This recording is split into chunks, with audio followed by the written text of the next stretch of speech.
अमित शाह जी जिंदाबाद, Amit Shah ji Bharatiya Janata party, Bharatiya Janata party राष्ट्रीय बहुमत, भारतीय जनता पार्टी राष्ट्रीय बहुमत। जय चौधरी, जय चौधरी, अमित शाह जी, अमित शाह जी, नरेंद्र मोदी, नरेंद्र मोदी, नरेंद्र मोदी, अमित शाह जी, अमित शाह जी, जय चौधरी जी, जय चौधरी जी। हमारे बीच में हमारे देश के यशस्वी गृह मंत्री आदरणीय अमित शाह जी हमारे बीच में पहुंच चुके हैं। आप दोनों मुट्ठी बन करके पूरी ताकत के साथ नारा लगाएंगे, बोल भारत माता की, भारत माता की। अमित शाह जी, अमित शाह जी। आज इस कार्यक्रम को शुरू करते हुए आज के कार्यक्रम की अध्यक्षता के लिए मैं अमित शाह जी का स्वागत अभिनंदन करें। इसके बाद मैं आमंत्रित करता हूं अपने मंच पर उपस्थित सभी सम्मानित नेताओं को वे बड़ी माला आदरणीय डॉक्टर सुधीर सैनी जी जो भारतीय जनता पार्टी के जिलाध्यक्ष हैं, उनसे मैं निवेदन करूंगा केंद्रीय गृह मंत्री आदरणीय अमित शाह जी को पट्टा बनाकर उनका स्वागत करें और बड़ी महिला में उनका स्वागत करें। आदरणीय अमित शाह जी, आदरणीय अमित शाह जी, भारतीय जनता पार्टी पट्टा बनाकर स्वागत करेंगे। भारत हमारे बीच में बुढ़ाना से विधायक और राष्ट्रीय लोकदल के विधानमंडल दल के नेता आदरणीय राज्यपाल बालियान जी हैं, तो मोमेंटो देकर के सम्मानित करें। और भारत मोदी, नरेंद्र मोदी, चौधरी चरण सिंह, चौधरी चरण सिंह, अमित शाह, अमित शाह, जय चौधरी। आज के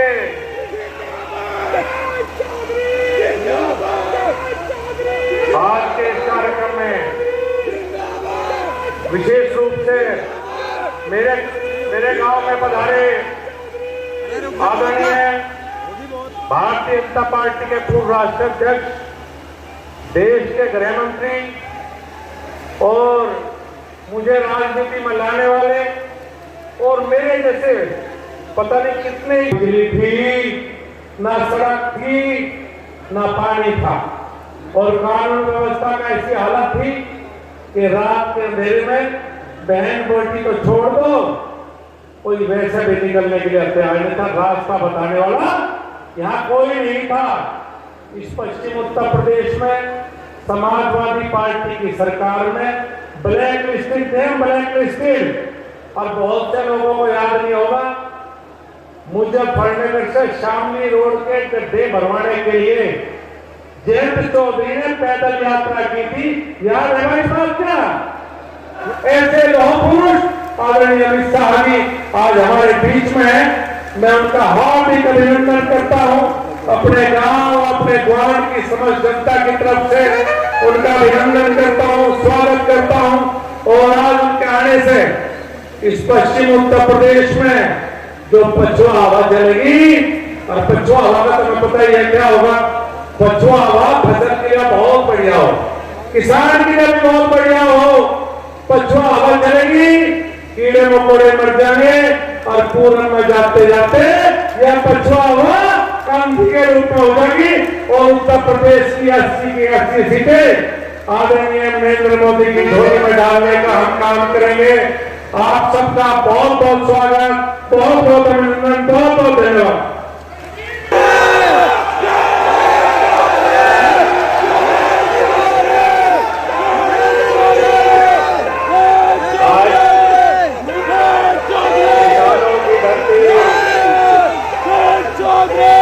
और मुजफ्फरनगर के सामाजिक और राजनीतिक ताना बाना में बड़ी भूमिका अदा करने वाले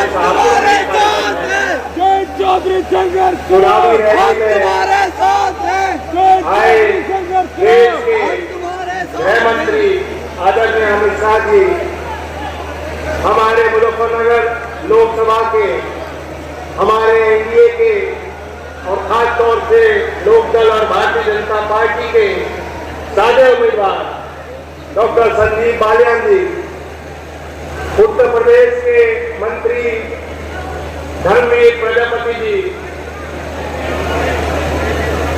हमारे पार्टी के अनिल जो अभी उन्होंने शपथ ली और आपके आशीर्वाद से मंत्री बने उत्तर प्रदेश में, मुंह से निकल गया चौधरी अजीत सिंह।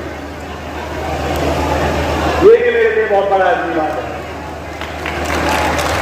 शाहपुर के लोग जानते हैं कि पिछली बार के चुनाव के बाद वो दोबारा शाहपुर आए।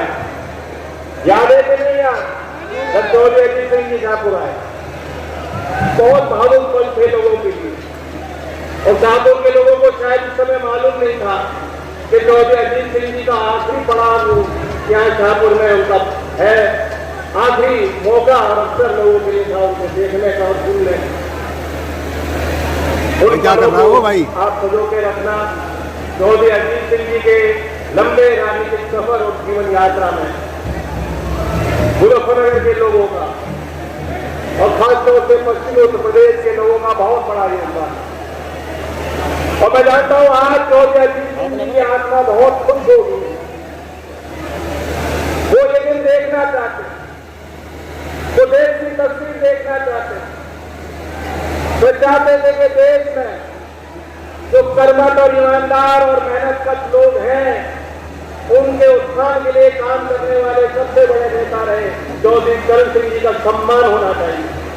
और मैं जानता हूं कि यहाँ जितने लोग बैठे हैं, आपकी मुस्कुराहट नहीं टूट रही उस दिन से जब भव्य कार्यक्रम में महामहिम राष्ट्रपति जी ने मेरे हाथों में आपका भारत रत्न दिया। ये भारत रत्न आपका है, मुजफ्फरनगर का हर एक व्यक्ति बदल होना चाहिए। भारत के किसानों का और कबीरों का सम्मान रखने वाली भारत सरकार के लोग आज आपके बीच आए, उम्मीद के साथ आए हैं कि दोबारा तीसरी बार बड़ा मैंडेट, बड़ा विश्वास मुजफ्फरनगर के लोग चुनाव में वोट करके देंगे। 19 तारीख पहले चरण में यहाँ चुनाव है, कहीं कोई कसर मत छोड़ना साथियों। पहले जो थोड़ी बहुत कसर थी, अब जब लोकदल और भारतीय जनता पार्टी एक हो गए और एनडीए में हम शामिल हो गए, संदीप जी इस बात को भली बात जानते हैं। अब कोई बहाना किसी पे नहीं है, कोई कसर नहीं है, कोई टक्कर बची नहीं। उससे पहले जब भारत रत्न दिया गया, मैं सोच मैंने भी कम समय में अपनी राजनीतिक यात्रा में बहुत नेताओं को बहुत करीब से देखा और उनके साथ काम करने का मुझे मौका मिला। आज देश के मानचित्र में जितने बड़े बड़े नेता हैं, उन्होंने भी कभी न कभी चौधरी चरण सिंह जी के आशीर्वाद के साथ वो जनता के बीच गए और जनता ने उन्हें अवसर और मौके दिए। इसलिए आज जिस मुकाम पे वो लोग खड़े हैं, वे लोग भी चौधरी चरण सिंह जी का सम्मान। लेकिन एक मौका मिल गया, दूध का दूध और पानी का पानी हो गया। हमें देखने का और परखने का मौका मिल गया कि जो कल परसों तक जब लोकदल का साथ राजनीतिक तौर से जिन पार्टियों और नेताओं के साथ था वोट लेने के लिए, वे लोग चौधरी चरण सिंह जी का नाम मंचों से लेते।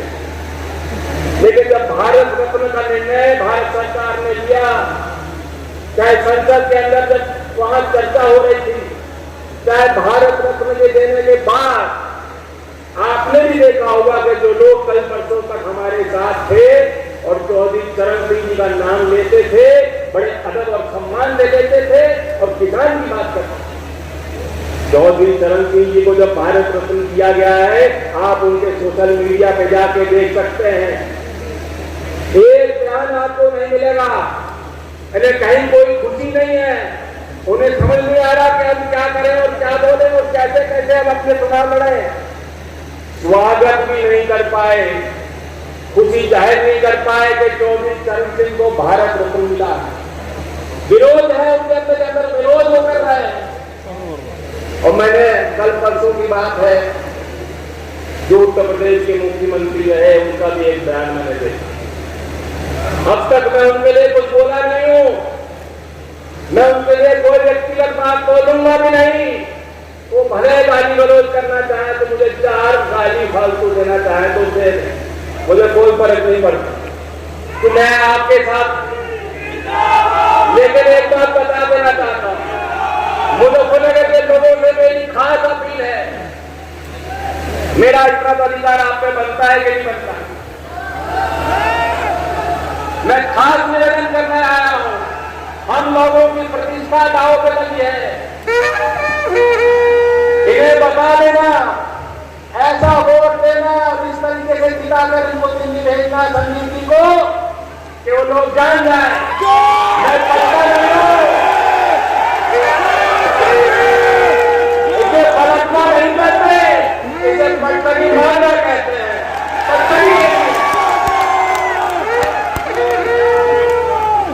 मत विद्या वो थोड़ी बहुत जानते हैं, थोड़ी बहुत मैं भी जानता हूँ। मुझे बड़ी खुशी हुई, शाहपुर में आकर मैंने पूछा, इसी कॉलेज के प्रबंधक से मेरी बातचीत हुई। यही ग्राउंड में 40 लाख रुपए कुश्ती हॉल के निर्माण के लिए मैंने अपनी निधि से लगाए, उसका निर्माण जल्द होगा।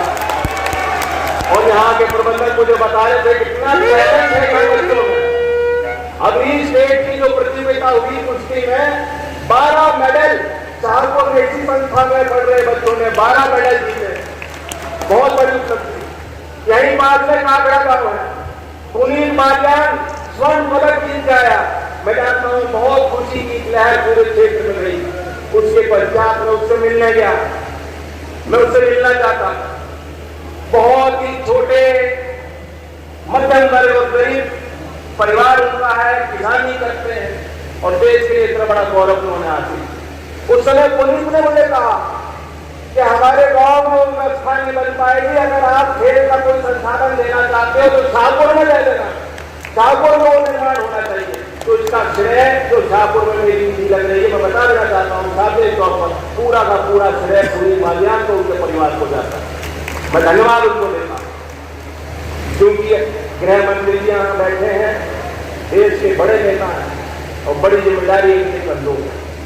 मैं कुछ बात अपने मुद्दों की, किसानों की करना चाहूंगा। अब लोकदल और बीजेपी एक है, हमारे प्रतिनिधि प्रदेश की सरकार में भी, और जब हमने दृढ़ निश्चय के साथ ये निर्णय लिया कि हमें आगे और गति देनी है, तो ये बात तो तय है कि प्रदेश और देश भर में किसानों को जब तीसरा मैंडेट मोदी जी को मिलेगा और प्रधानमंत्री की शपथ को लेंगे तो देश का किसान विश्वास कर सकता है कि किसानों को लाभकारी मुफ्तिया मिलेगी, उनके साथ सामाजिक न्याय हो, मुख्य धारा में उनकी गिनती बने। तमाम प्रयास जो कोई कसर रह गई होगी, तमाम प्रयास मिलकर हम लोग करेंगे। आप विश्वास कीजिए, मुजफ्फरनगर की गन्ने की फसल दुनिया में चलती, गुड़ का बहुत बड़ा व्यापार है। प्रदेश सरकार की 1 डिस्ट्रिक्ट 1 प्रोडक्ट योजना में भी यहाँ गुड़ का एक चयन हुआ है मुजफ्फरनगर में। तो गुड़ की मिठास, गन्ने की मिठास भी बढ़ाई जा, किसानों को भी उसको बेहतर लाभ मिल सके, इसके लिए भी हम लोग फैसले लेंगे। समझदार के लिए इशारा ही बहुत होता है, बाकी आचार संहिता है, हम सब के लिए नियम बने हैं। लेकिन जो खेती किसानी करते हैं उन्हें मालूम होना चाहिए कि वो सरकार जो 24 चरण सिंह जी को सम्मान दे सकती है। इससे पहले भी सरकारें थी, इससे पहले भी लोग प्रधानमंत्री रहे, चौधरी साहब को लोग मानते भी होंगे, लेकिन उनके लिए इतना बड़ा फैसला अब तक कोई सरकार ले नहीं पाई। नरेंद्र मोदी जी के प्रधानमंत्री पद को संभालते हुए ये एक ऐतिहासिक फैसला भारत सरकार ने लिया है और ये साफ साफ दिखाता है कि भारत सरकार की प्राथमिकता किसान और किसानों के लिए है और हमारी जवाबदेही आपके लिए। तो इसलिए बड़ा दिल दिखाना, मैं लोकदल के कार्यकर्ताओं से आखिर में दोबारा अपील करता हूँ, हमने और आपने बहुत संघर्ष किया, लेकिन आपको और बड़ा दिल दिखाना होगा। दुष्यंत कुमार जो प्रसिद्ध कवि हैं, उनकी छोटी सी पंक्ति याद आ रही है, मैं सुना देता हूँ कि सच है कि पावों ने बहुत कष्ट उठाए। ये जो हम लोग विपक्ष में रहे तो उस समय की बात है, हमने बहुत संघर्ष किया, बहुत संघर्ष करके यहाँ आए हैं मंच में, सारे मंच में हम लोग खड़े हैं। दुष्यंत कुमार जी ने कहा है कि सच है कि पांव ने बहुत कष्ट उठाए, पर पांव किसी तरह राह पे तो आए। तो अब लोकदल के कार्यकर्ताओं को बड़ा दिल दिखाकर, क्योंकि हमारी राह, हमारे रास्ते एक और मुजफ्फरनगर से दिल्ली जाने का रास्ता है। अगर आप मुझे मजबूती देना चाहते हो, अगर आप मुझे ताकत देना चाहते हो, अगर आप चौधरी चरण सिंह के विचारों को आगे ले जाना चाहते हो, अगर आप चौधरी अजीत सिंह जी के अधूरे कार्यों को पूरा करना चाहते हो, तो डॉक्टर संजीव बालियान को बहुमत के साथ आप चुनाव जिताइए। धन्यवाद। जय हिंद।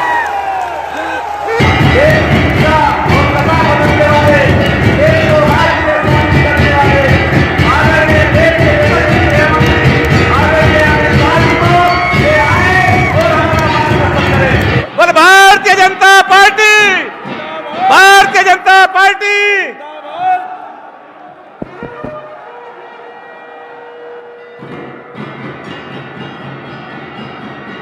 अरे सुनो भाई,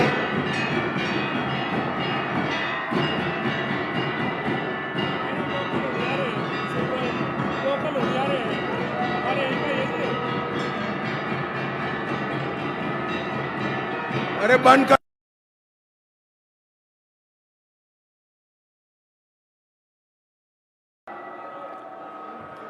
मेरे साथ बोलिए, भारत माता की। क्यों भाई, क्या हो गया जाट बेल्ट वालों की आवाज को? मोदी जी को तीसरी बार प्रधानमंत्री बनाना है या नहीं बनाना है? 400 पार करनी है या नहीं करनी है? 14 की 14 सीटों पर सपा का सुपड़ा साफ करना है या नहीं करना है? तो ऐसी आवाज नहीं चलेगी।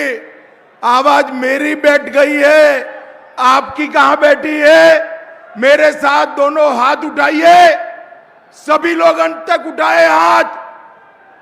विजय के विश्वास की मुट्ठी भींचे और प्रचंड आवाज से बोलिए, भारत माता की, भारत माता की।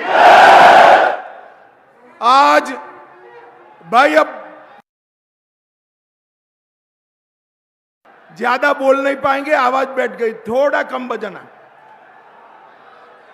आज जाट बेल्ट में इतनी बड़ी संख्या में आए हुए भारतीय जनता पार्टी और लोकदल के सभी समर्थक भाइयों बहनों माताओं को प्रणाम कर कर मेरी बात की शुरुआत करता हूं। सबसे पहले मैं इस भूमि पर आया हूं जिस भूमि से चौधरी चरण सिंह ने किसानों के लिए, देश भर के किसानों के लिए अपनी आवाज बुलंद की थी। चौधरी चरण सिंह को स्मरणांजलि देकर मेरी बात की मैं शुरुआत करना चाहता हूं। यहां के महान स्वतंत्रता सेनानी सुंदरलाल जी, हरदयाल जी, बिशंबर लाल जी, शांति नारायण जी को भी याद कर कर मेरी बात की शुरुआत करना चाहता हूं। भाइयों और बहनों, ये जो चुनाव है, ये चुनाव मोदी जी को तीसरी बार प्रधानमंत्री बनाने का चुनाव है। मुझे बताओ, मोदी जी को हम तीसरी बार प्रधानमंत्री बनाना चाहते हैं या नहीं चाहते? जोर से बोलो, चाहते हैं या नहीं चाहते? मोदी जी ने गरीबों के उत्थान के लिए, किसानों के उत्थान के लिए ढेर सारे काम किए। मोदी जी ने गुड़ और गन्ने के इस क्षेत्र के अंदर गन्ने के लिए राष्ट्रीय नीति बनाकर ढेर सारे बदलाव किए। भाइयों और बहनों, आप याद करिए, जब कांग्रेस की सरकार थी, गन्ने की एफआरपी 210 प्रति क्विंटल थी, 210, और आज 340 रुपया प्रति क्विंटल करने का काम मोदी जी ने किया है। और भुगतान की जहां तक बात है, 95 से 17 में एवरेज भुगतान 23,000 करोड़ होता था, आज 2,50,000 करोड़ रुपया गन्ने का भुगतान करने का काम भारतीय जनता पार्टी की सरकार ने किया है। इसके साथ साथ चीनी मिलें, बसपा के शासन में 19 चीनी मिलें बंद हुई, अखिलेश के शासन में 10 मिलें बंद हुई, और भाजपा के शासन में 20 से अधिक चीनी मिलों को शुरू किया गया, और 5 नई चीनी मिलें आज नई बनाने का काम हुआ है। और हमने इथेनॉल की पॉलिसी लाकर, पहले 2014-15 में इथेनॉल पेट्रोल में मिलाया नहीं जाता था, आज 154 करोड़ लीटर इथेनॉल मिलाया जाता है, जिससे गन्ना किसान की आय को बढ़ाने का काम हुआ है। भाइयों और बहनों, बैठ जाओ भैया, बैठ जाओ, कुछ नहीं है, बैठ जाइए, जरा बैठ जाइए सब लोग। भाइयों और बहनों, मुझे बताओ, ये कश्मीर जो है हमारा है या नहीं है? जोर से बोलो, कश्मीर हमारा है या नहीं है? धारा 370 हटनी चाहिए थी या नहीं हटनी चाहिए थी? एक कांग्रेस वाले 50-50 साल से धारा 370 को संभाल पर बैठे थे। मोदी जी ने दूसरी बार जब आपने प्रधानमंत्री बनाया, धारा 370 को समाप्त कर कर कश्मीर को भारत के साथ जोड़ने का काम किया। भाइयों और बहनों, नरेंद्र मोदी जी ने कश्मीर में से आतंकवाद को समाप्त करने का काम किया है। सर्जिकल स्ट्राइक और एयर स्ट्राइक कर कर पाकिस्तान के घर में घुसकर आतंकवादियों का सफाया करने का काम नरेंद्र मोदी जी ने किया है। भाइयों और बहनों, ये जो गठबंधन गठबंधन है, अखिलेश यादव जी की पार्टी, कांग्रेस पार्टी, ये कभी नहीं चाहते थे अयोध्या में राम मंदिर बने। मुझे बताओ, अयोध्या में राम मंदिर बनना चाहिए था या नहीं बनना चाहिए था? जोर से बोलो, बनना चाहिए था या नहीं बनना चाहिए था? एक कांग्रेस पार्टी ने 70 साल तक राम जन्मभूमि के मुद्दे को अटका कर रखा, लटका कर रखा, भटका कर रखा। मोदी जी ने केस भी जीता, भूमि पूजन भी किया, और 22 जनवरी को रामलला की प्राण प्रतिष्ठा भी कर दी है। मोदी जी ने देश को सुरक्षित किया है, मोदी जी ने देश को समृद्ध किया है, मोदी जी ने एमएसपी पर आजादी के बाद सबसे ज्यादा खरीदी करने का काम नरेंद्र मोदी जी ने किया है। भाइयों और बहनों, आज मैं पश्चिमी उत्तर प्रदेश में आया हूं। 2014 में मैं भाजपा का प्रभारी था। मैं यहाँ आया था, कैराना से, मुजफ्फरनगर से, सहारनपुर से पलायन चालू हो गया था। यहां पर कोई सुरक्षित नहीं था। आपने 2017 में भाजपा की सरकार बनाई, योगी सरकार ने यहां पर गुंडों का आतंक बंद कर यहां पलायन रोका है और लोगों को सुरक्षित किया है। और इसके साथ साथ अब निर्दोष नागरिकों की जगह अब उत्तर प्रदेश से गुंडे पलायन करने लगे हैं। इस प्रकार की स्थिति उत्तर प्रदेश में बनाने का काम भारतीय जनता पार्टी की योगी आदित्यनाथ की सरकार ने किया है। भाई और बहनों, ये चुनाव में जो घमंडिया गठबंधन इकट्ठा हुआ है, 12 लाख करोड़ के घपले, घोटाले, भ्रष्टाचार करने वाले लोग इकट्ठा हुए। मैं आपको बताना चाहता हूं, मोदी जी चौधरी चरण सिंह जी के गौरव समारोह में आए, उस दिन उन्होंने भ्रष्टाचारी बचाओ रैली बनाई और वो रैली में भ्रष्टाचारियों को संरक्षण देने की बात करी। मैं आज इस मंच से समग्र उत्तर प्रदेश की जनता को कहना हूं, 2014 में मोदी जी ने कहा था, जिन्होंने भ्रष्टाचार करा है वो जेल में जाएंगे, और 2024 में भी कह रहे हैं, जिसने भ्रष्टाचार किया है वो जेल की सलाखों के पीछे चले जाएंगे। मुझे बताओ, जिन्होंने 12 लाख करोड़ रुपए का भ्रष्टाचार किया, उनको जेल में डालना चाहिए या नहीं डालना चाहिए? जोर से बोलो, डालना चाहिए या नहीं डालना चाहिए? भाई और बहनों, उनका मकसद परिवार के लोगों को मुख्यमंत्री, प्रधानमंत्री बनाना है।